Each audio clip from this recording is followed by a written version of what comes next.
drafted to ensure the country's is all-inclusive and embraces the people at the bottom of the pyramid in efforts to reduce poverty.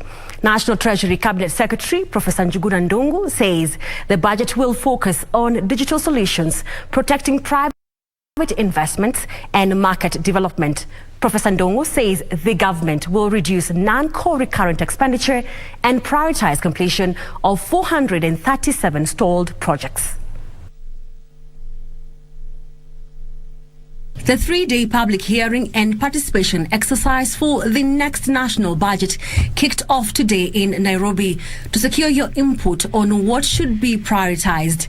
During the official opening of the public sector hearings, National Treasury Cabinet Secretary Prof Njuguna Ndung'u said this year's budget is expected to address the macroeconomic challenges, tame inflation, debt, high cost of living and drought. Tell you that from the literature and all the things that I've read through, the outlook for 2023 is not looking very good. There are clear signals that it's going to be a tough year. But the global economy is one good example in terms of where we are going. Multiple factors are likely to come into play and affect the growth prospects that the government of Kenya will continue to pursue a process or a strategy of fiscal consolidation to push for a platform for debt sustainability. Professor Ndung'u said emphasis will be on aggressive revenue mobilization, including policy measures to bring on board additional revenue. The strong outcome in revenue collection in the year 2021-2022 offers some strong base in terms of supporting the expenditure estimate. We must work on our physicals in terms of reducing our deficit and work on our revenues so that we have a more balanced budget.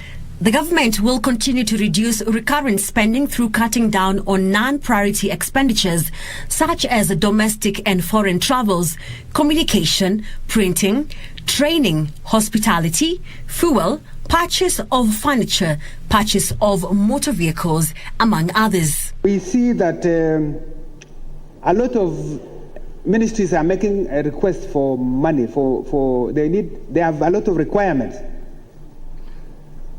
but we are not able to support them because of the revenues that we are getting, which are not enough. In other words, expenditure requests continue to be greater than the available resource envelope. That is a challenge.